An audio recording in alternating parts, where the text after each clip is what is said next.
Punjabi radio ਜਵੈਸੇ ਸੁਣ ਰਹੇ ਸਾਰੇ ਸਰੋਤਿਆਂ ਨੂੰ ਬਲਵਿੰਦਰ ਕੌਰ ਵੱਲੋਂ ਪਿਆਰ ਭਰੀ ਸਤਿ ਸ਼੍ਰੀ ਅਕਾਲ। ਪ੍ਰੋਗਰਾਮ ਖਬਰ ਤੇ ਨਜ਼ਰ ਵਿੱਚ ਹੋਣਗੇ ਸਾਡੇ ਨਾਲ ਬਲਤੇਜ ਪੰਨੂ ਜੀ ਦੱਸਣਗੇ ਭਾਰਤ ਵਿੱਚ ਪੰਜਾਬ ਦੇ ਵਿੱਚ ਕੀ ਕੁਝ ਵਾਪਰਿਆ। ਖਬਰਾਂ ਤੇ ਨਜ਼ਰ ਮਾਰਾਂਗੇ। ਖਬਰਾਂ ਤੋਂ ਪਹਿਲਾਂ ਧੰਨਵਾਦ ਸਾਡੇ ਸਪਾਂਸਰਸ ਦਾ ਜਿਨ੍ਹਾਂ ਨੇ ਇਸ ਪ੍ਰੋਗਰਾਮ ਨੂੰ ਸਪਾਂਸਰ ਕੀਤਾ। ਸਭ ਤੱਕ ਪਹੁੰਚਾਇਆ ਖਾਲਸਾ ਇੰਸ਼ੋਰੈਂਸ ਏਜੰਸੀ ਸੈਨੋ ਜੇ 4082722500, ਗੁਰਦੀਪ ਸਿੰਘ ਪਿਰਦੀ ਕਲੋਵਸ, ਸਤਨਾਮ ਸਿੰਘ ਸ਼ੇਰਗਿੱਲ ਸਲਮਾ, ਰਾਜਵਿੰਦਰ ਸਿੰਘ ਕਾਲੂ ਜੁੱਬਾ ਸਿਟੀ, ਮਨਜੀਤ ਸਿੰਘ ਦੀਵਾਨਾ ਫਰੈਜ਼ਨੋ, ਗੁਰਚਰਨ ਸਿੰਘ ਬਿਕਰਸਫੀਲਡ, ਦਲਜੀਤ ਸਿੰਘ, ਅਮਰਜੀਤ ਕੌਰ ਟਰਲਿਕ। ਬਹੁਤ ਧੰਨਵਾਦ ਕਰਦੇ ਹਾਂ ਪ੍ਰੋਗਰਾਮਾਂ ਨੂੰ ਸਪਾਂਸਰ ਕਰਦੇ ਹੋ, ਸਭ ਤੱਕ ਪਹੁੰਚਾਉਂਦੇ ਹੋ। ਸਾਡੇ ਨਾਲ ਜੁੜ ਚੁੱਕੇ ਨੇ ਬਲਤੇਜ ਪੰਨੂ ਜੀ, ਸਤਿ ਸ਼੍ਰੀ ਅਕਾਲ, ਸਵਾਗਤ ਹੈ ਜੀ। ਧੰਨਵਾਦ ਜੀ, ਬਹੁਤ ਮਿਹਰਬਾਨੀ। ਅੱਜ ਜੀ ਗੱਲ ਕਰਦੇ ਹਾਂ ਕਿਸਾਨਾਂ ਨੂੰ ਦਿੱਲੀ ਜਾਣ ਦੀ ਇਜਾਜ਼ਤ ਨਹੀਂ, ਜਿਹੜਾ ਉਹਨਾਂ ਨੇ 26/27 ਨੂੰ ਜਾਣਾ। ਤੋ ਇਹਦੀ ਜਿਹੜੀ ਪਰਮਿਸ਼ਨ ਹੈ ਦਿੱਲੀ ਪੁਲਿਸ ਨੇ ਨਹੀਂ ਜਿਹੜੀ ਉਹ ਦਿੱਤੀ, ਔਰ ਇਹ ਕਿਹਾ ਜਾ ਰਿਹਾ ਹੈ ਕਿ ਕੋਰੋਨਾ ਵਾਇਰਸ ਦੀ ਵਜ੍ਹਾ ਕਰਕੇ ਇਹ ਇਜਾਜ਼ਤ ਨਹੀਂ ਦਿੱਤੀ ਜਿਹੜੀ ਉਹ ਜਾ ਸਕਦੀ। ਇਹਦੇ 'ਚ ਕੋਈ ਸ਼ੱਕ ਨਹੀਂ, ਕੋਰੋਨਾ ਜਿਹੜਾ ਵਾਇਰਸ ਹੈ ਉਹਦੇ ਕੇਸ ਵਧੇ ਨੇ, ਦਿੱਲੀ ਦੇ ਵਿੱਚ ਵਧੇ ਨੇ, ਓਵਰਆਲ ਵੱਧ ਰਹੇ ਆ, ਲੋਕਾਂ ਦੇ ਵਿੱਚ ਅਵੇਅਰਨੈਸ ਦੀ ਜਿਹੜੀ ਦੀ ਉਹ ਘਾਟ ਹੈ। ਪਰ ਇਹਦਾ ਦੂਜਾ ਪੱਖ ਜਿਹੜਾ ਜੀ ਇਹ ਹੈ ਕਿ ਬਿਹਾਰ ਦੀਆਂ ਚੋਣਾਂ ਹੁਣੇ ਹੋ ਕੇ ਹਟੀਆਂ। ਬਿਹਾਰ ਦੀਆਂ ਚੋਣਾਂ ਦੇ ਵਿੱਚ ਕੀ ਉੱਥੇ ਕੋਰੋਨਾ ਵਾਇਰਸ ਜਿਹੜਾ ਵੀ ਉਹ ਨਹੀਂ ਸੀ ਜਾ ਸਕਦਾ। ਜਿਸ ਕਿਸਮ ਦੀਆਂ ਭੀੜਾਂ ਉੱਥੇ ਸਾਰੀਆਂ ਸਿਆਸੀ ਪਾਰਟੀਆਂ ਨੇ ਇਕੱਠੀਆਂ ਕੀਤੀਆਂ। ਕੱਲ੍ਹ ਜਦੋਂ ਭਾਰਤੀ ਜਨਤਾ ਪਾਰਟੀ ਜਸ਼ਨ ਮਨਾ ਰਹੀ ਸੀ ਦਿੱਲੀ ਦੇ ਵਿੱਚ, ਜਿਹਦੇ ਵਿੱਚ ਪ੍ਰਧਾਨ ਮੰਤਰੀ ਵੀ ਸ਼ਾਮਲ ਹੋਏ, ਉੱਥੇ ਜਿਹੜਾ ਲੋਕਾਂ ਦਾ ਇਕੱਠ ਕੀਤਾ ਗਿਆ, ਕੋਈ ਉੱਥੇ ਫਿਜ਼ੀਕਲ ਡਿਸਟੈਂਸ ਜਿਹੜੀ ਹੈ ਜੀ ਉਹਦਾ ਕੋਈ ਧਿਆਨ ਹੀ ਨਹੀਂ ਸੀ, ਨਾ ਕੋਈ ਮਾਸਕ ਦਾ ਜਿਹੜਾ ਜੀ ਉਹ ਧਿਆਨ ਸੀ। ਜੇ ਉੱਥੇ ਕੋਈ ਧਿਆਨ ਨਹੀਂ ਗਾ ਤੇ ਫਿਰ ਇਹ ਕਿਸਾਨਾਂ ਦੀ ਐਜੂਕੇਸ਼ਨ ਦੇ ਵਾਸਤੇ ਜਿਹੜਾ ਜੀ ਉਹ ਦਿੱਲੀ ਦੀ ਪੁਲਿਸ ਨੂੰ ਕਿਉਂ ਫਿਕਰ ਜਿਹੜਾ ਉਹ ਪੈ ਗਿਆ। ਤੇ ਇਹ ਕਿਉਂਕਿ ਰੋਕਣਾ ਕਿਸੇ ਤਰੀਕੇ ਦੇ ਨਾਲ ਕਿ ਉਹ ਦਿੱਲੀ ਦੇ ਵਿੱਚ ਐਂਟਰ ਨਾ ਜਿਹੜਾ ਉਹ ਕਰ ਸਕਣ। ਸਿਆਸਤਦਾਨਾਂ ਦੀ ਕਹਿਣੀ ਤੇ ਕਥਨੀ ਦੇ ਵਿੱਚ ਜਿਹੜਾ ਜੀ ਉਹ ਬਹੁਤ ਵੱਡਾ ਫਰਕ ਹੈ। ਇੱਥੇ ਪੰਜਾਬ ਦੇ ਮੁੱਖ ਮੰਤਰੀ ਇਹ ਕਹੀ ਜਾਂਦੇ ਆ ਕਿ ਚਲਾਨ ਕੱਟੇ ਜਾਣਗੇ, ਫਿਰ ਜਿਹੜਾ ਜੀ ਸੋਸ਼ਲ ਡਿਸਟੈਂਸ ਦੇ ਮਾਮਲੇ ਦੇ ਉੱਤੇ ਤੇ ਮਾਸਕ ਨਾ ਪਾਉਣ ਦੇ ਮਾਮਲੇ ਦੇ ਉੱਤੇ 28 ਕਰੋੜ ਰੁਪਈਆ ਪਹਿਲਾਂ ਕਮਾਇਆ ਪੰਜਾਬ ਸਰਕਾਰ ਨੇ ਅਜਿਹੇ ਚਲਾਨ ਤੋਂ। ਦੂਜੇ ਪਾਸੇ ਉਹ ਇਹ ਕਹਿ ਰਹੇ ਆ ਤੇ ਜਿਹੜੇ ਪੰਜਾਬ ਮਾਮਲਿਆਂ ਦੇ ਇੰਚਾਰਜ ਹੈ ਕਾਂਗਰਸ ਦੇ ਹਰੀਸ਼ ਰਾਵਤ ਹੋਰੀ, ਉਹ ਟਰੈਕਟਰ ਰੈਲੀ ਕੱਢ ਰਹੇ ਨਕੋਦਰ ਦੇ ਵਿੱਚ, ਜਿਹਦੇ 'ਚ ਕੋਈ ਜਿਹੜਾ ਜੀ ਉਹ ਸੋਸ਼ਲ ਡਿਸਟੈਂਸ ਬਰਕਰਾਰ ਰੱਖਣ ਵਾਲੀ ਕੋਈ ਗੱਲ ਨਹੀਂ ਹੈਗੀ, ਜਿਹੜੀ ਮਾਸਕ ਵਾਲੀ ਆ ਉਹ ਕੋਈ ਗੱਲ ਨਹੀਂ ਹੈਗੀ। ਇਹ ਸਿਰਫ ਜਿਹੜੀਆਂ ਐਜੀਟੇਸ਼ਨ ਨੇ, ਜਿਹੜੇ ਘੋਲ ਨੇ, ਉਹਨਾਂ ਨੂੰ ਰੋਕਣ ਦੇ ਵਾਸਤੇ ਹੀ ਜਿਹੜਾ ਵੀ ਇਹ ਕੀਤਾ ਜਾ ਰਿਹਾ ਕਿ ਅਜਿਹੀ ਕੋਈ ਪਰਮਿਸ਼ਨ ਨਹੀਂ ਦਿੱਤੀ ਜਾਊਗੀ। ਜਿਹੜੀ ਸਰਬ ਭਾਰਤੀ ਕਿਸਾਨ ਸੰਘਰਸ਼ ਤਾਲਮੇਲ ਕਮੇਟੀ ਆ, ਉਹਦੇ ਆਗੂ ਯੁਗਿੰਦਰ ਯਾਦਵ ਨੇ ਇਹ ਕਿਹਾ ਕਿ ਇਹ ਗੈਰ ਕਾਨੂੰਨੀ ਜਿਹੜਾ ਵੀ ਉਹ ਫੈਸਲਾ ਹੈ ਕਿ ਜਿਹੜੀ ਉਹ ਪਰਮਿਸ਼ਨ ਰੱਦ ਕਿਵੇਂ ਕੀਤੀ ਜਾ ਸਕਦੀ ਹੈ। ਔਰ ਇਹ ਵੀ ਕਿਹਾ ਜਾ ਰਿਹਾ ਹੈ ਕਿ ਜਿਹੜੀਆਂ ਕਿਸਾਨ ਜਥੇਬੰਦੀਆਂ ਨੇ ਉਹ ਇਹਦਾ ਤੋੜ ਲੱਭ ਰਹੀਆਂ ਨੇ ਕਿ ਕਿਹੜੇ ਤਰੀਕੇ ਦੇ ਨਾਲ ਤੇ ਦਿੱਲੀ ਨੂੰ 26 ਤੇ 27 ਤਰੀਕ ਨੂੰ ਜਾਇਆ ਜਾਵੇ। ਵੈਸੇ ਅੱਜ ਜਿਹੜੀ ਮੀਟਿੰਗ ਰੱਖੀ ਗਈ ਆ ਪੰਜਾਬ ਦੀਆਂ ਕਿਸਾਨ ਜਥੇਬੰਦੀਆਂ ਦੀ ਚੰਡੀਗੜ੍ਹ ਦੇ ਵਿੱਚ, ਜਿਹਦੇ ਵਿੱਚ ਜਿਹੜਾ ਕੱਲ੍ਹ ਨੂੰ ਦਿੱਲੀ ਦੇ ਵਿੱਚ ਮੀਟਿੰਗ ਹੋਣੀ ਆ ਕੇਂਦਰ ਦੀ ਸਰਕਾਰ ਦੇ ਮੰਤਰੀਆਂ ਦੇ ਨਾਲ, ਜਿਹਦੇ ਵਿੱਚ ਰੇਲਵੇ ਮੰਤਰੀ ਪਿਊਸ਼ ਗੋਇਲ ਤੇ ਖੇਤੀਬਾੜੀ ਮੰਤਰੀ ਤੋਮਰ ਹੋਰਾਂ ਦੇ ਨਾਲ ਮੁਲਾਕਾਤ ਜਿਹੜੀ ਹੈ ਜੀ ਉਹ ਹੋਊਗੀ। ਇਹਦੇ ਵਿੱਚੋਂ ਕੀ ਨਿਕਲਦਾ ਇਹ ਤਾਂ ਕੱਲ੍ਹ ਨੂੰ ਜਿਹੜਾ ਵੀ ਉਹ ਪਤਾ ਲੱਗੂਗਾ। ਅੱਜ ਅਜੇ ਕਿਸਾਨ ਜਥੇਬੰਦੀਆਂ ਇਹਦੇ ਏਜੰਡੇ ਦੇ ਉੱਤੇ ਆਪਣੀ ਮੀਟਿੰਗ ਜਿਹੜੀ ਉਹ ਲਾਉਣਗੀਆਂ ਤੇ ਬਿਨਾਂ ਕਿਸੇ ਸ਼ੱਕ ਦੇ ਇਹਦੇ ਵਿੱਚ 26 ਤੇ 27 ਤਰੀਕ ਨੂੰ ਜਿਹੜਾ ਦਿੱਲੀ ਜਾਣਾ, ਉਸ ਮਸਲੇ ਨੂੰ ਵੀ ਜਿਹੜਾ ਉਹ ਵਿਚਾਰਿਆ ਜਾਊਗਾ ਜੀ। ਉਦੋਂ ਦਾ ਤਾਂ ਉਹਨਾਂ ਨੇ ਕੀਤਾ ਹੋਇਆ ਕਿ ਜਾਣਾ ਜ਼ਰੂਰੀ ਆ। ਤੇ ਅੱਗੇ ਕਿਸਾਨ ਅੰਦੋਲਨ ਦੀ ਜੇ ਗੱਲ ਕਰੀਏ ਤੇ 50 ਦਿਨ ਵੀ ਪੂਰੇ ਹੋ ਗਏ ਆ, ਪਰ ਉਹ ਜਿਹੜਾ ਜੋਸ਼ ਆ ਉਹ ਮੱਠਾ ਨਹੀਂ ਪਿਆ। ਬਿਲਕੁਲ ਜੀ, ਜੇ ਤੁਸੀਂ ਅੱਜ ਵੀ ਪੰਜਾਬ ਦੀਆਂ ਸੜਕਾਂ ਦੇ ਉੱਤੇ ਜਾਂਦੇ ਹੋ ਤੇ ਥਾਂ ਥਾਂ ਦੇ ਉੱਤੇ ਜਿਹੜਾ ਵੀ ਉਹ ਬੈਠੇ ਕਿਸਾਨਾਂ ਦੇ ਜੋਸ਼ ਦੇ ਵਿੱਚ ਕਿਤੇ ਕੋਈ ਕਮੀ ਜਿਹੜੀ ਉਹ ਨਜ਼ਰ ਨਹੀਂ ਆ ਰਹੀ। ਜਿਹੜੀਆਂ ਟਰਾਲੀਆਂ ਨੇ ਉਹਨਾਂ ਟਰਾਲੀਆਂ ਦੇ ਉੱਤੇ ਵੱਡੀਆਂ ਪੱਲੀਆਂ ਜਿਹੜੀਆਂ ਉਹ ਪਾ ਕੇ ਉਹਦੇ ਹੇਠਾਂ ਸੌਂਦੇ ਨੇ ਜੀ ਜਿਹੜੇ ਲੋਕ ਸੰਘਰਸ਼ ਤੇ ਬੈਠੇ ਆ। ਉਹਦਾ ਕਾਰਨ ਇਹ ਹੈ ਕਿ ਠੰਡ ਹੋ ਗਈ, ਠੰਡ ਕਾਫੀ ਹੋਣ ਲੱਗੀ, ਰਾਤ ਨੂੰ ਤਰੇਲ ਪੈਣ ਲੱਗੀ ਤੇ ਉਹਨਾਂ ਟਰਾਲੀਆਂ ਦੇ ਹੇਠ ਜਿਹੜਾ ਉਹ ਵੜ ਕੇ ਇਹ ਕਿਸਾਨ ਸੌਂਦੇ ਨੇ। ਵੈਸੇ ਜਿਹੜੇ ਜਿੱਥੇ ਜਿੱਥੇ ਬੈਠੇ ਨੇ, ਚਾਹੇ ਉਹ ਟੋਲ ਪਲਾਜ਼ੇ ਨੇ, ਚਾਹੇ ਉਹ ਮਾਲਸ ਨੇ ਜਾਂ ਜਿਹੜੇ ਪੈਟਰੋਲ ਪੰਪਾਂ ਦੇ ਉੱਤੇ ਬੈਠੇ ਆ ਕਿਸਾਨ, ਉਹ ਰਾਤ ਦੀ ਡਿਊਟੀ ਦੇ ਉੱਤੇ ਥੋੜ੍ਹੇ ਹੋ ਜਾਂਦੇ ਆ, ਪਰ ਦਿਨ ਚੜ੍ਹਦਿਆਂ ਸਾਰ 9 ਵਜੇ ਤੋਂ ਲੈ ਕੇ 10 ਵਜੇ ਦੇ ਦੌਰਾਨ ਟਰਾਲੀਆਂ ਤੁਸੀਂ ਭਰੀਆਂ ਹੋਈਆਂ ਸਣੇ ਪਰਿਵਾਰਾਂ ਦੇ, ਜਿਹੜੀਆਂ ਕਿ ਲੰਗਰ ਨਾਲ ਲੈ ਕੇ ਆਉਂਦੀਆਂ ਨੇ, ਉਹ ਭਰੀਆਂ ਹੋਈਆਂ ਸਾਰੀਆਂ ਸੜਕਾਂ ਦੇ ਉੱਤੇ ਦੇਖ ਸਕਦੇ ਹੋ, ਜਿੱਥੇ ਜਿੱਥੇ ਉਹਨਾਂ ਦੀ ਡਿਊਟੀ ਜਿਹੜੀ ਉਹ ਲੱਗੀ ਹੋਈ ਹੈ। ਮਾਲਵੇ ਦੇ ਬਹੁਤ ਸਾਰੇ ਪਿੰਡਾਂ ਦੇ ਵਿੱਚ ਜਿਹੜਾ ਨੌਜਵਾਨ ਵਰਗ ਹੈ, ਉਹ ਜਿਹਨੂੰ ਇੱਥੇ ਮਾਲਵੇ ਦੇ ਵਿੱਚ ਡਾਲੀ ਕਹਿੰਦੇ ਆ, ਕੁਝ ਥਾਵਾਂ ਦੇ ਉੱਤੇ ਇਹਨੂੰ ਗਜਾ ਵੀ ਕਹਿੰਦੇ ਆ, ਜਿਹੜੀ ਇਕੱਠੀ ਕਰਨੀ, ਜਿਹਦੇ ਵਿੱਚ ਦੁੱਧ, ਰੋਟੀ, ਸਬਜ਼ੀ ਜਿਹੜੇ ਉਹ ਪਰਿਵਾਰ ਨੇ, ਪਿੰਡਾਂ ਦੇ ਪਰਿਵਾਰ ਨੇ, ਉਹ ਪਹਿਲਾਂ ਬਣਾ ਕੇ ਰੱਖਦੇ ਆ ਵੀ ਕਿੰਨੇ ਫੁਲਕੇ ਦੇ ਡਾਲੀ ਵਾਲਿਆਂ ਦੇ ਬਣਾਉਣੇ ਆ, ਕਿਹੜੀ ਸਬਜ਼ੀ ਦੇ ਬਣਾਉਣੀ ਆ, ਘਰ ਜਿਹੜੀ ਸਬਜ਼ੀ ਵਿੱਚੋਂ ਇੱਕ ਹਿੱਸਾ ਉਹਦੇ ਵਿੱਚ ਜਿਹੜਾ ਉਹ ਪਾਉਣਾ, ਇਹ ਇਕੱਠੀ ਕਰਕੇ ਜਿਹੜੀ ਤੜਕੇ ਉੱਠਦੇ ਆ ਔਰ 8 ਵਜੇ ਤੱਕ ਜਿਹੜਾ ਇਹ ਤੋੜਦੇ ਨੇ ਤਕਰੀਬਨ ਪਿੰਡਾਂ ਦੇ ਵਿੱਚੋਂ। 1 ਲੱਖ ਦੇ ਕਰੀਬ ਜਿਹੜੀ ਬੰਦੇ ਦੀ ਰੋਟੀ ਹੈ, ਲੰਗਰ ਜਿਹੜਾ ਹੈ, ਉਹ ਡੇਲੀ ਬੇਸਿਸ ਦੇ ਉੱਤੇ 3 ਵੇਲੇ ਆਉਂਦਾ। ਜਿਹੜੀ ਚਾਹ ਵਗੈਰਾ ਜਿੱਥੇ ਬੈਠੇ ਨੇ ਉੱਥੇ ਬਣਾਉਂਦੇ ਨੇ, ਕਿਸੇ ਦੇ ਕੋਈ ਜੋਸ਼ ਦੇ ਵਿੱਚ ਜਿਹੜੀ ਉਹ ਕਮੀ ਨਹੀਂ। ਖੇਤੀ ਕਾਨੂੰਨਾਂ ਦੇ ਵਿਰੋਧ ਦੇ ਵਿੱਚ ਹੁਣ ਕਿਸਾਨਾਂ ਦੇ ਵੱਲੋਂ ਕਾਲੀ ਦੀਵਾਲੀ ਜਿਹੜੀ ਆਈ ਜਾ ਰਹੀ ਹੈ। ਕਾਲੇ ਝੰਡੇ ਲਾਏ ਜਾਂ ਬੱਸ ਦੇ ਉੱਤੇ ਕਾਲੇ ਝੰਡੇ ਜਿਹੜੇ ਉਹ ਲਾਏ ਜਾ ਰਹੇ ਨੇ, ਜਿਹੜੇ ਪਵਾ ਕੇ ਪੋਸਟਰ ਨੇ ਉਹ ਰੋਕ ਕੇ ਅੰਮ੍ਰਿਤਸਰ ਦੇ ਵਿੱਚ ਜਿਹੜਾ ਸੀਗਾ ਉਹ ਲੋਕਾਂ ਨੂੰ ਲਾਭਬੰਦ ਕੀਤਾ ਜਾ ਰਿਹਾ। ਉਹ ਦੱਸਿਆ ਜਾ ਰਿਹਾ ਕਿ ਦੇ ਕਿਉਂ ਬੈਠੇ ਨੇ, ਉਹ ਜਿਹੜੇ ਨੇ ਉਹ ਬੱਸਾਂ ਦੇ ਉੱਤੇ ਲਾਏ ਜਾ ਰਹੇ ਨੇ ਕਾਲੀ ਦੀਵਾਲੀ ਵਾਲੇ, ਕਿ ਇਸ ਦੇ ਕਾਂਗਰਸ ਦੇ ਉਹ ਸਟੇਸ਼ਨ ਤੇ ਉਹ ਉੱਠ ਗਏ ਨੇ ਕਿਸਾਨ, ਪਰ ਰੇਲ ਸਟੇਸ਼ਨਾਂ ਤੋਂ ਬਾਹਰ ਹੁਣ ਜਿਹੜੇ ਉਹ ਸਟਾਰਟ ਹੋ ਤਕਰੀਬਨ ਪੰਜਾਬ ਦੇ ਹਰ ਡਿਸਟ੍ਰਿਕਟ ਵਿੱਚ ਇਹ ਧਰਨੇ ਲੱਗੇ ਨੇ ਔਰ ਕੋਈ ਪੰਜਾਬ ਦੇ ਵਿੱਚ 150 ਉੱਪਰ ਧਰਨਾ ਲਗਾਤਾਰ ਪਿਛਲੇ 50 ਦਿਨ ਤੋਂ। ਮਨਾਂ ਦੇ ਵਿੱਚ ਇਹ ਸਵਾਲ ਤਾਂ ਜਿਹੜੇ ਵੀ ਉਹ ਖੜੇ ਹੋ ਰਹੇ ਆ ਕਿ ਏਡਾ ਲੰਬਾ ਜਿਹੜਾ ਸੰਘਰਸ਼ ਹੈ ਉਹ ਕਿਵੇਂ ਜਿਹੜਾ ਉਹ ਚੱਲ ਗਿਆ, ਕਿਉਂਕਿ ਇੰਨੀਆਂ ਜਥੇਬੰਦੀਆਂ ਔਰ ਇਹਨੂੰ ਸਿਸਟੇਮੈਟਿਕਲੀ ਜਿਹੜਾ ਉਹ ਚਲਾਉਣਾ, ਕਿਸੇ ਜਗ੍ਹਾ ਦੇ ਉੱਤੇ ਕਿਸੇ ਕਿਸਮ ਦੀ ਕੋਈ ਹਿੰਸਾ ਜਿਹੜੀ ਉਹ ਨਾ ਹੋਣੀ, ਇਹ ਸੰਘਰਸ਼ ਦੀ ਤੱਕ ਦੀ ਪ੍ਰਾਪਤੀ ਹੈ। 50 ਦਿਨਾਂ ਦੇ ਵਿੱਚ ਬਹੁਤ ਕੁਝ ਜਿਹੜਾ ਸਿਆਸੀ ਰੂਪ ਦੇ ਵਿੱਚ ਵੀ ਬਦਲਿਆ। ਹਾਲਾਤ ਜਿਹੜੇ ਬਣਾ ਦਿੱਤੇ ਕਿ ਹਰਸਿਮਰਤ ਕੌਰ ਬਾਦਲ ਨੂੰ ਇਸਤੀਫਾ ਦੇਣਾ ਪੈ ਗਿਆ, ਅਕਾਲੀ ਦਲ ਨੂੰ NDA ਨਾਲੋਂ ਨਾਤਾ ਤੋੜਨਾ, ਪੰਜਾਬ ਵਿਧਾਨ ਸਭਾ ਦਾ ਵਿਸ਼ੇਸ਼ ਸਦਨ ਜਿਹੜਾ ਸੀ ਉਹ ਸੱਦਣਾ ਪਿਆ। ਅੱਜ ਵੀ ਸਿਆਸੀ ਪਾਰਟੀਆਂ ਜਿਹੜੀਆਂ ਪੰਜਾਬ ਦੀਆਂ ਸਿਆਸੀ ਪਾਰਟੀਆਂ ਨੇ ਉਹ ਡਰ ਰਹੀਆਂ ਨੇ ਇਸ ਸੰਘਰਸ਼ ਤੋਂ ਕਿ ਇਹ ਨਹੀਂ ਪਤਾ ਕਿ ਕਿਹਦਾ ਵੋਟ ਬੈਂਕ ਕਿੰਨਾ ਜਿਹੜਾ ਉਹ ਖੁਰ ਜਾਣਾ। ਹੁਣ ਤੱਕ ਸਿਆਸੀ ਪਾਰਟੀਆਂ ਇਹਨਾਂ ਨੂੰ ਆਪਣੇ ਤਰੀਕੇ ਨਾਲ ਚਲਾਉਂਦੀਆਂ ਆਈਆਂ ਨੇ। ਇਸ ਵੇਲੇ ਜਿਹੜੇ ਕਿਸਾਨ ਜਥੇਬੰਦੀਆਂ ਨੇ ਜਾਂ ਜਿਹੜੇ ਕਿਸਾਨ ਨੇ ਉਹ ਸਿਆਸੀ ਪਾਰਟੀਆਂ ਨੂੰ ਆਪਣੇ ਤਰੀਕੇ ਨਾਲ ਚਲਾ ਰਹੇ ਆ। ਜਿਹੜੇ ਪਹਿਲਾਂ ਵਿਚੋਲੀਏ, ਦਲਾਲ, ਅਰਬਨ ਨਕਸਲੀ ਕਹਿੰਦੇ ਸੀ, ਉਹੀ ਹੁਣ ਸੱਦਾ ਵੀ ਜਿਹੜਾ ਵੀ ਉਹ ਦੇਈ ਬੈਠੇ ਆ ਕਿ ਤੁਸੀਂ ਦਿੱਲੀ ਆਓ, ਗੱਲ ਜਿਹੜੀ ਆ ਉਹ ਤੁਹਾਡੇ ਨਾਲ ਕਰੀਏ। ਭਾਰਤੀ ਜਨਤਾ ਪਾਰਟੀ ਦੇ ਆਪਦੇ ਨੇਤਾ ਜਿਹੜੇ ਫੜਾ ਮਾਰਦੇ ਸੀ, ਕਦੀ ਕਿਤੇ ਜਾ ਕੇ ਪ੍ਰੈਸ ਕਾਨਫਰੰਸ ਕਰੋ, ਕਦੀ ਕਿਤੇ, ਪਿਛਲੇ ਤਕਰੀਬਨ ਜਿਹੜੀ ਸਰਗਰਮੀ ਹੈ ਸਿਰਫ 2-3 ਨੇਤਾਵਾਂ ਦੀ ਹੈ ਜਿਹੜੇ ਦਿੱਲੀ ਜਾ ਕੇ ਸਮਾਂ ਲੈ ਕੇ ਆਏ ਆ, ਉਹ ਫੇਰ ਵੀ ਜਿਹੜਾ ਵੀ ਉਹ ਬੋਲ ਰਹੇ। ਬਾਕੀ ਜਿਨ੍ਹਾਂ ਨੇ ਇਹ ਟ੍ਰੇਨਾਂ ਰਖਵਾਈਆਂ ਨਹੀਂ ਚੱਲਣ ਦਿੱਤੀਆਂ ਜਾਂ ਜਿਹੜੇ ਇਹ ਕਹਿੰਦੇ ਸੀ ਇਹ ਕਾਂਗਰਸੀਆਂ ਦਾ ਸੰਘਰਸ਼ ਆ, ਉਹ ਹੁਣ ਨਹੀਂ ਜਿਹੜਾ ਵੀ ਉਹ ਬੋਲ ਰਹੇ। ਜਾਂ ਤਾਂ ਉੱਤੋਂ ਹਾਈ ਕਮਾਂਡ ਨੇ ਉਹਨਾਂ ਨੂੰ ਰੋਕ ਦਿੱਤਾ, ਜਾਂ ਕਿਉਂਕਿ ਤਕਰੀਬਨ ਇੰਨੇ 32-33 ਦਿਨ ਹੋ ਗਏ ਇਹਨਾਂ ਦੇ ਘਰਾਂ ਮੂਹਰੇ ਵੀ ਧਰਨੇ ਲੱਗਿਆ, ਕਿਸੇ ਨੂੰ ਉੱਥੋਂ ਜਿਹੜਾ ਵੀ ਉਹ ਨਿਕਲ ਨਹੀਂ ਦਿੱਤਾ ਜਾ ਰਿਹਾ, ਕਿਸੇ ਜਗ੍ਹਾ ਤੇ ਇਹਨਾਂ ਨੂੰ ਪ੍ਰੈਸ ਕਾਨਫਰੰਸ ਨਹੀਂ ਕਰਨ ਦਿੱਤੀ ਜਾ ਰਹੀ, ਜਿਸ ਕਰਕੇ ਨੱਕ ਦੇ ਵਿੱਚ ਦਮ ਤਾਂ ਜਿਹੜਾ ਵੀ ਕਿਸਾਨ ਸੰਘਰਸ਼ ਨੇ ਲਿਆਂਦਾ ਪਿਆ। ਜੀ ਬਿਲਕੁਲ ਡਟੇ ਹੋਏ ਆ। ਤੇ ਅੱਗੇ ਗੱਲ ਕਰਦੇ ਹਾਂ ਅਦਾਲਤ ਦੀ। ਉਸਨੇ ਮਨਜੀਤ ਸਿੰਘ ਜੀਕੇ ਦੇ ਵਿਰੁੱਧ FIR ਦਰਜ ਕਰਨ ਦੀ ਇਜਾਜ਼ਤ ਦਿੱਤੀ। ਐਕਚੁਅਲੀ ਦਿੱਲੀ ਸਿੱਖ ਗੁਰਦੁਆਰਾ ਮੈਨੇਜਮੈਂਟ ਦੀਆਂ ਚੋਣਾਂ ਜਿਹੜੀਆਂ ਜੀ ਉਹ ਆ ਰਹੀਆਂ ਨੇ, ਉਹਨੂੰ ਲੈ ਕੇ ਇਸ ਵੇਲੇ ਜਿਹੜਾ ਜੀ ਇੱਕ ਦੂਜੇ ਦੇ ਖਿਲਾਫ ਇਲਜ਼ਾਮਬਾਜ਼ੀ ਜਿਹੜੀ ਆ ਉਹ ਸਿਖਰਾਂ ਦੇ ਉੱਤੇ ਚੱਲ ਰਹੀ ਹੈ।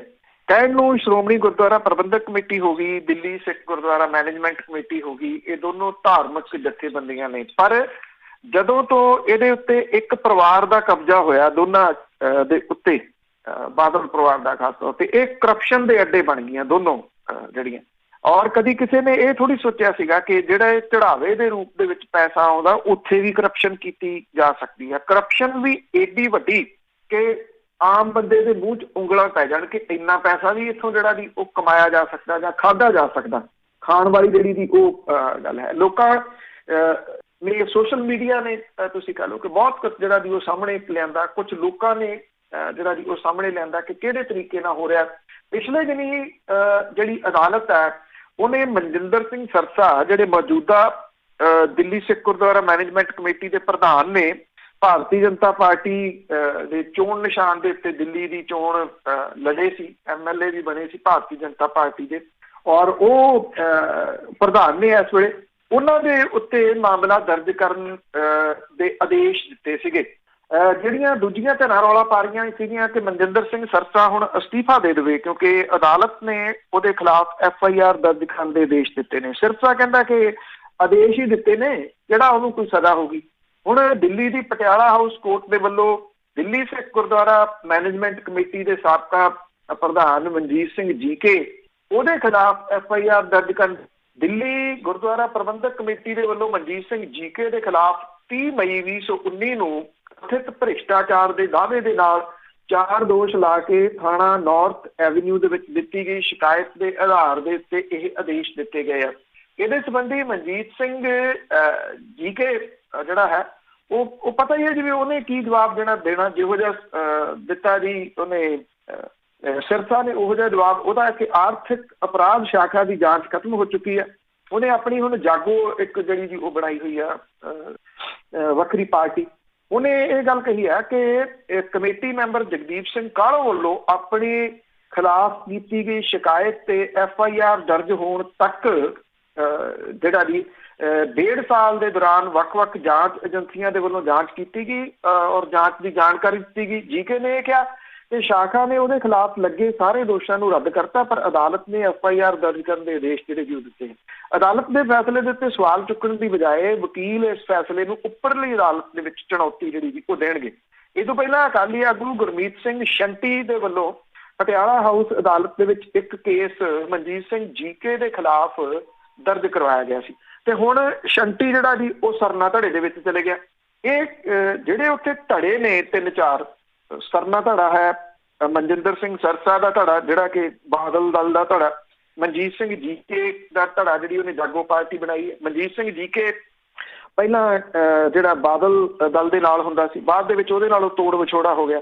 ਜਦੋਂ ਇੱਥੇ ਅਮਰੀਕਾ ਦੇ ਵਿੱਚ ਉਹ ਆਇਆ ਸੀ, ਉਹਦੇ ਉੱਤੇ ਹਮਲਾ ਵੀ ਹੋਇਆ ਸੀ। ਉਹ ਜਿਹੜੀ ਵੀਡੀਓ ਸੀ ਉਹਦੇ ਵਿੱਚ ਬਾਦਲਾਂ ਦਾ ਇੱਕ ਜਿਹੜਾ ਕਲਰਕ ਹੈ ਚਰਨਜੀਤ ਬਰਾੜ, ਉਹ ਵੀ ਉਸ ਵੀਡੀਓ ਦੇ ਵਿੱਚ ਜਿਹੜਾ ਜੀ ਦਿਸਦਾ ਸੀ। ਉਹ ਵੀ ਇਹ ਗੱਲ ਚੱਲਦੀ ਸੀ ਕਿ ਉਹ ਉੱਥੇ ਕਿਵੇਂ ਪਹੁੰਚ ਗਿਆ ਤੇ ਕਿਵੇਂ ਸਾਰਾ ਕੁਝ ਜਿਹੜਾ ਵੀ ਹੋਇਆ। ਉਦੋਂ ਬਾਅਦ ਮਨਜੀਤ ਸਿੰਘ ਜੀਕੇ ਜਿਹੜਾ ਸੀਗਾ ਉਹਨੇ ਇੱਥੇ ਆ ਕੇ ਤੋੜ ਵਿਛੋੜਾ ਕਰ ਲਿਆ ਬਾਦਲ ਦਲ ਦੇ ਨਾਲੋਂ, ਆਪਣੀ ਵੱਖਰੀ ਪਾਰਟੀ ਜਿਹੜੀ ਦੀ ਉਹ ਬਣਾ ਲਈ।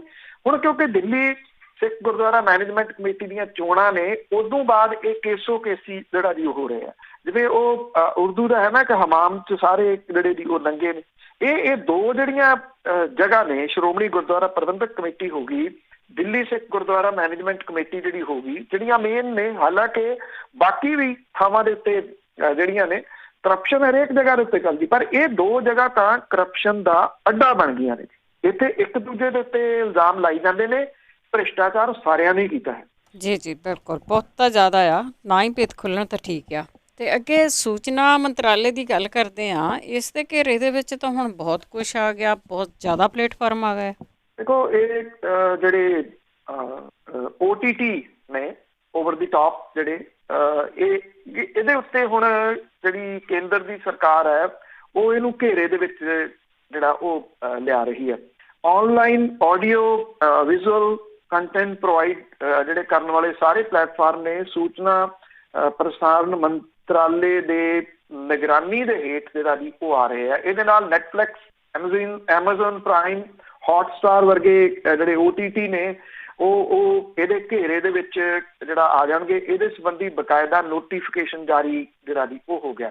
ਇਹ ਵੀ ਕਿਹਾ ਜਾ ਰਿਹਾ ਹੈ ਕਿ ਇਹਨਾਂ ਪਲੇਟਫਾਰਮ ਦੇ ਉੱਤੇ ਚੱਲਣ ਵਾਲੇ ਜਿਹੜੇ ਕੰਟੈਂਟ ਨੇ ਉਹਦੇ ਉੱਤੇ ਸੈਂਸਰ ਦੀ ਕੈਂਚੀ ਜਿਹੜੀ ਆ ਉਹ ਚੱਲ ਸਕਦੀ ਹੈ। ਇਸ ਤਰ੍ਹਾਂ ਦੇ ਪਲੇਟਫਾਰਮ ਦੇ ਉੱਤੇ ਪਹਿਲਾਂ ਕੋਈ ਕਾਨੂੰਨ ਜਿਹੜਾ ਉਹ ਨਹੀਂ ਹੈਗਾ। ਕਰਫਿਊ ਤੇ ਜਿਹੜਾ ਲੋਕਡਾਊਨ ਸੀਗਾ ਉਹਦੇ ਦੌਰਾਨ ਜਿਹੜੇ ਇਹ ਪਲੇਟਫਾਰਮ ਨੇ ਇਹ ਬਹੁਤ ਤੇਜ਼ੀ ਦੇ ਨਾਲ ਜਿਹੜਾ ਸੀ ਉਹ ਉੱਠੇ, ਕਿਉਂਕਿ ਜਿਹੜੇ ਟੀਵੀ ਸ਼ੋਜ਼ ਸੀਗੇ ਜਿਹੜੇ ਨਵੇਂ ਬਣਦੇ ਉਹ ਬੰਦ ਹੋ ਗਏ ਕਰਫਿਊ ਕਰਕੇ, ਔਰ ਜਿਹੜੇ ਥੀਏਟਰ ਸੀ ਉਹ ਬੰਦ ਹੋ ਗਏ, ਨਵੀਆਂ ਫਿਲਮਾਂ ਜਿਹੜੀਆਂ ਉੱਥੇ ਰਿਲੀਜ਼ ਨਹੀਂ ਹੋਈਆਂ।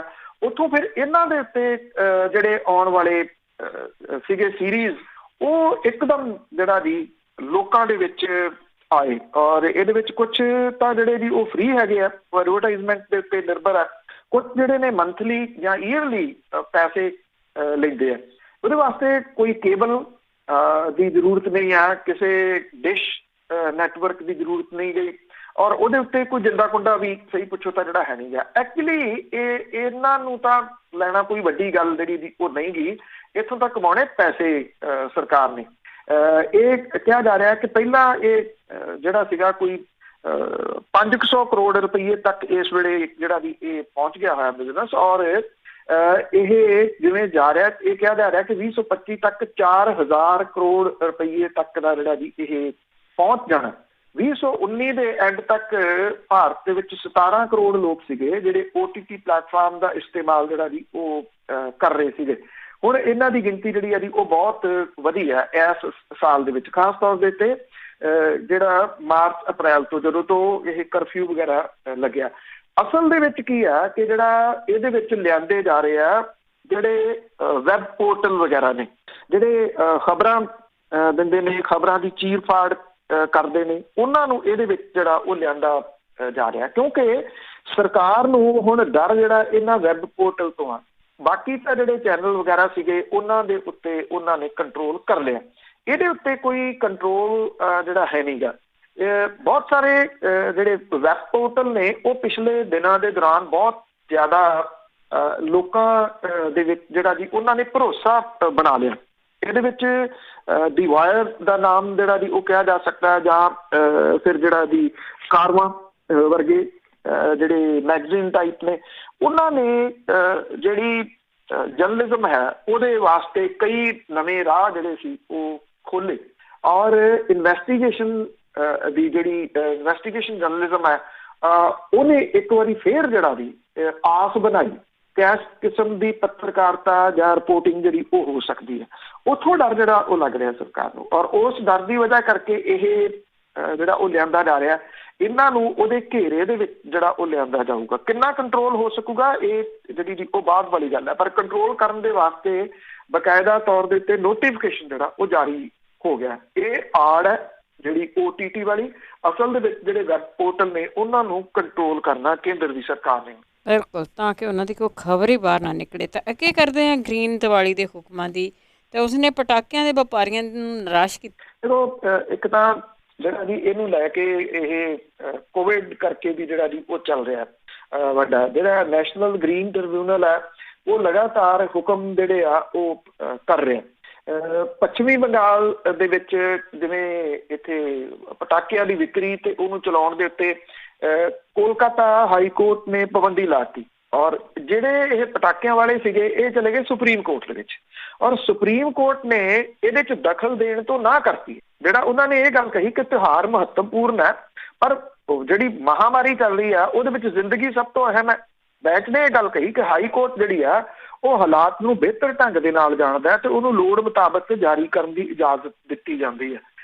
ਇਹ ਮੈਂ ਤਾਂ ਕਰਕੇ ਜਿਹੜੀ ਵੀ ਉਹ ਕੋਰਟ ਕੀਤੀ ਹੈ ਕਿ ਸੁਪਰੀਮ ਕੋਰਟ ਨੇ ਇਹਦੇ ਵਿੱਚ ਕਿਸੇ ਕਿਸਮ ਦਾ ਕੋਈ ਦਖਲ ਨਹੀਂ ਦਿੱਤਾ।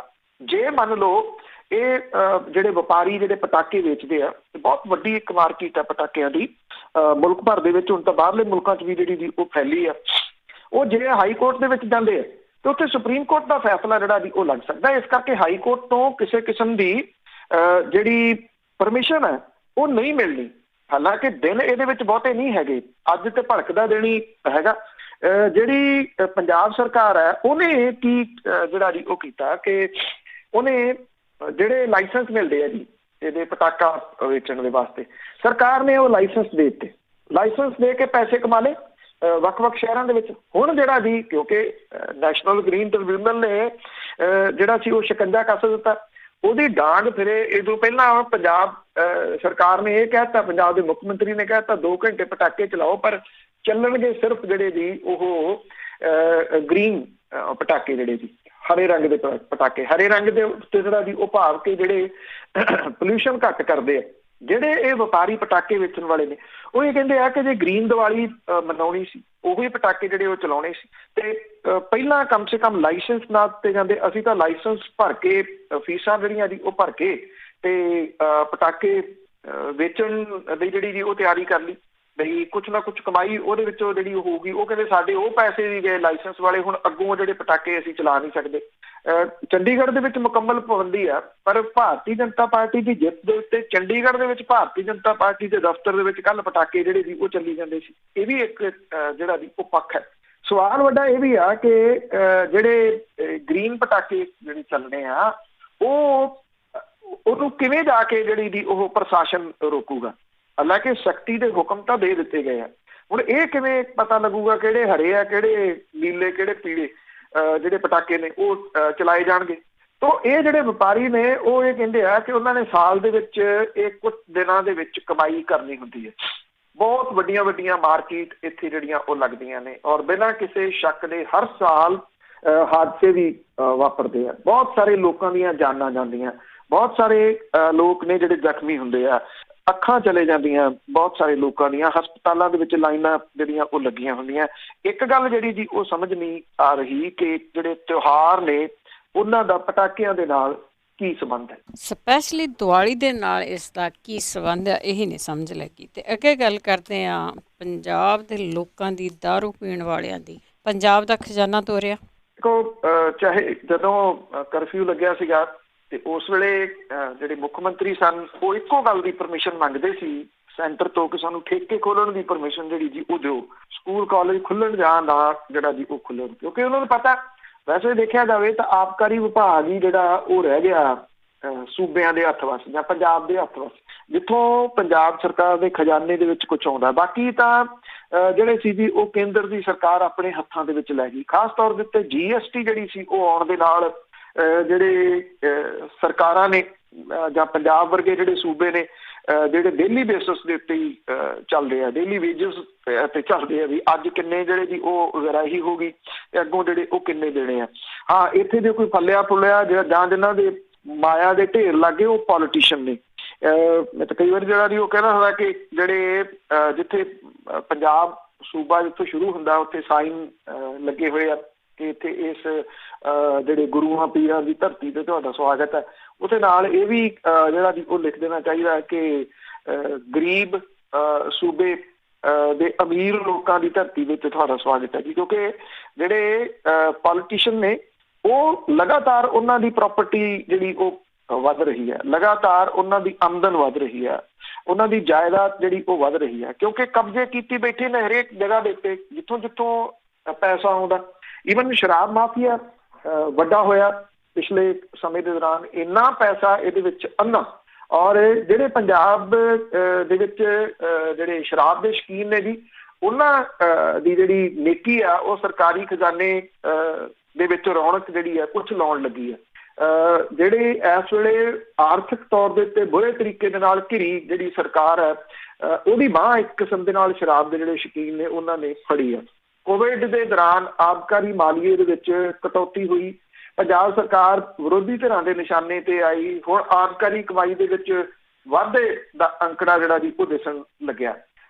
ਚਾਲੂ ਮਾਲੀ ਵਰ੍ਹੇ ਦੇ ਇਕੱਲੇ ਅਕਤੂਬਰ ਮਹੀਨੇ ਦੇ ਵਿੱਚ ਆਬਕਾਰੀ ਆਮਦਨ ਦੇ ਵਿੱਚ 20% ਦਾ ਵਾਧਾ ਹੋਇਆ, ਜਦੋਂ ਕਿ ਕੋਵਿਡ ਦੇ ਤੋਂ ਬਾਅਦ ਠੇਕੇ ਖੁੱਲ੍ਹਣ ਤੇ ਆਬਕਾਰੀ ਮਾਲੀਏ ਦੇ ਵਿੱਚ 9% ਦਾ ਵਾਧਾ ਹੋਇਆ। ਅਕਤੂਬਰ 2020 ਦੇ ਦੌਰਾਨ 501 ਕਰੋੜ ਰੁਪਏ ਆਬਕਾਰੀ ਆਮਦਨ ਵਜੋਂ ਪ੍ਰਾਪਤ ਹੋਇਆ। ਅਕਤੂਬਰ 19 ਦੇ ਦੌਰਾਨ 419 ਕਰੋੜ ਦੀ ਆਮਦਨ ਜਿਹੜੀ ਉਹ ਸੀ।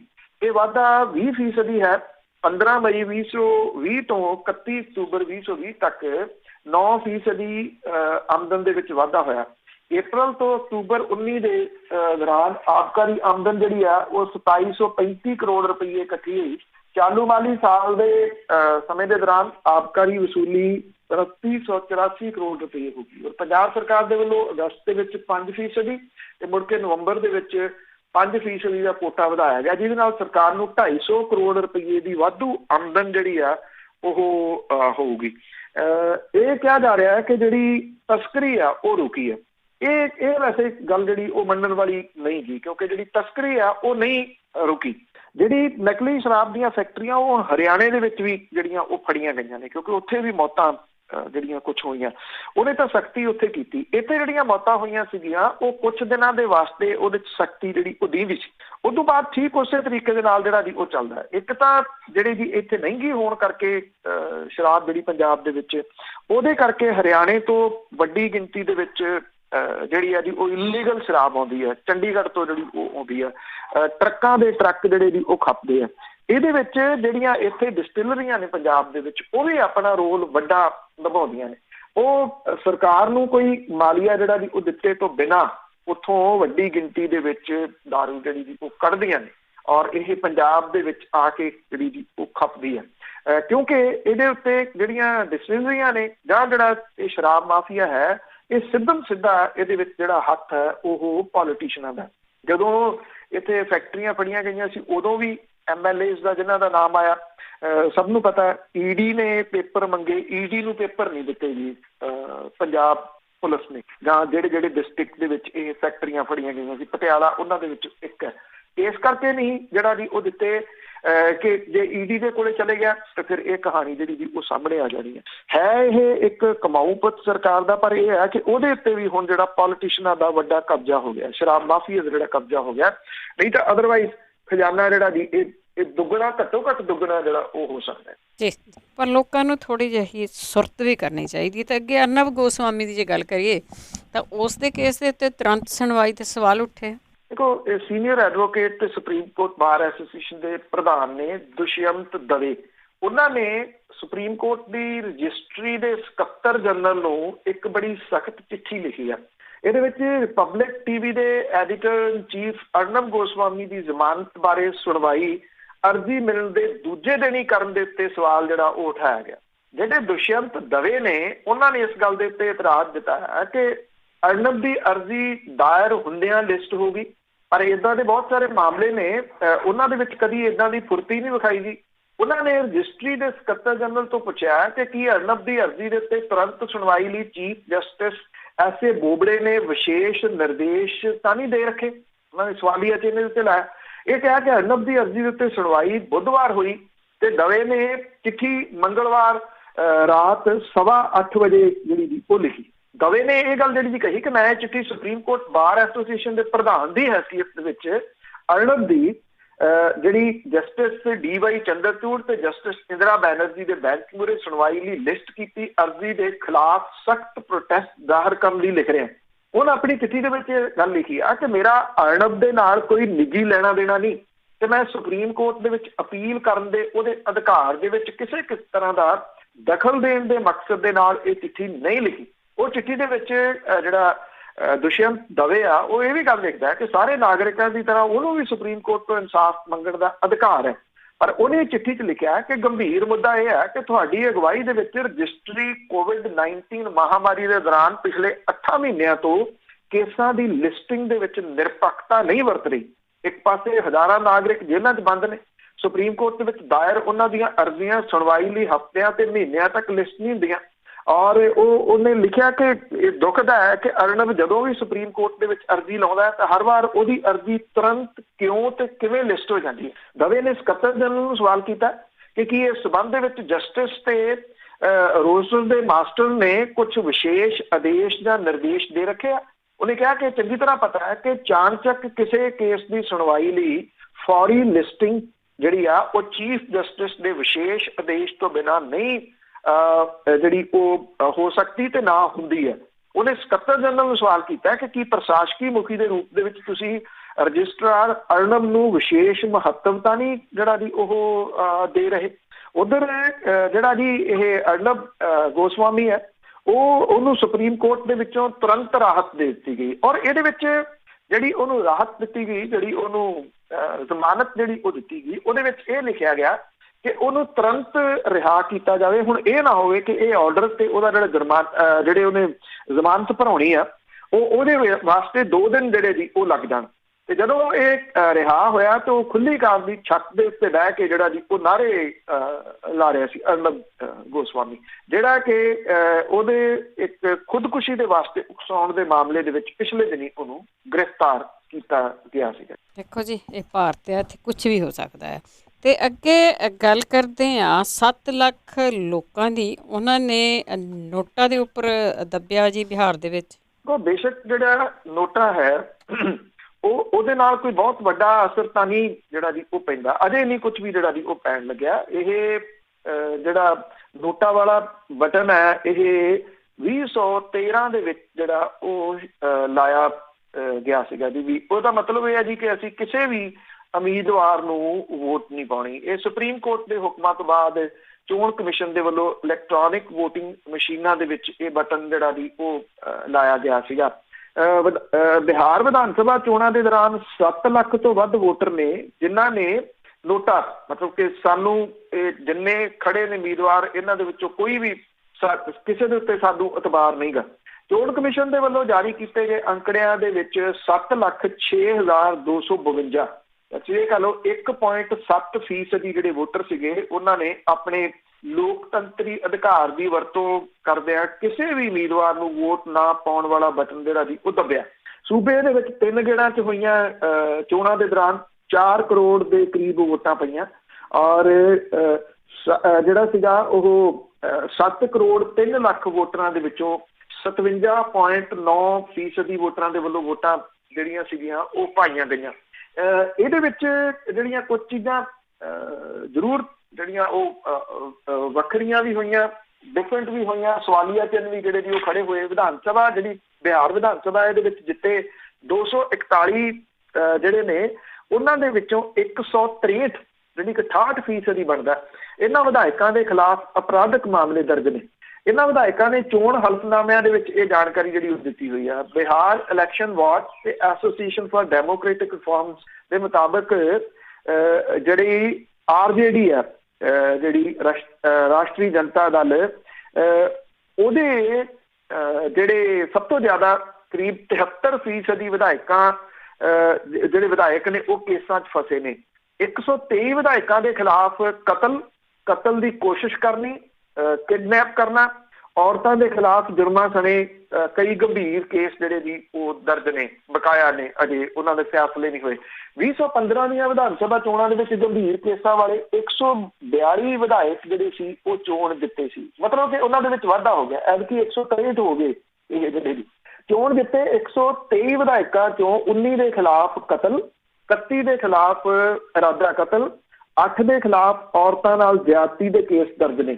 ਤੇਜਸਵੀ ਯਾਦਵ ਦੀ ਅਗਵਾਈ ਹੇਠਲੀ ਪਾਰਟੀ ਰਾਸ਼ਟਰੀ ਜਨਤਾ ਦਲ ਦੇ 74 ਦੇ ਵਿੱਚੋਂ 53 ਵਿਧਾਇਕਾਂ ਦੇ ਖਿਲਾਫ ਅਪਰਾਧਿਕ ਕੇਸ ਬਕਾਇਆ ਪਏ ਨੇ। ਭਾਜਪਾ ਦੇ 73 ਦੇ ਵਿੱਚੋਂ 47, ਜਨਤਾ ਦਲ ਯੂਨਾਈਟਿਡ ਜਿਹੜੀ ਨਿਤਿਸ਼ ਕੁਮਾਰ ਦੀ ਪਾਰਟੀ ਆ ਉਹਦੇ 43 ਦੇ ਵਿੱਚੋਂ 20, ਕਾਂਗਰਸ ਦੇ 19 ਦੇ ਵਿੱਚੋਂ 16, CPI ML ਲਿਬਰੇਸ਼ਨ ਦੇ 12 ਚੋਂ 10, AIMIM ਦੇ ਜਿਹੜੇ ਓਵੈਸੀ ਵਾਲੀ ਪਾਰਟੀ ਹੈ ਉਹਦੇ ਸਾਰੇ ਦੇ ਸਾਰੇ 5 ਵਿਧਾਇਕਾਂ ਦੇ ਖਿਲਾਫ ਅਪਰਾਧਿਕ ਕੇਸ ਜਿਹੜੇ ਜੀ ਉਹ ਬਕਾਇਆ ਨੇ।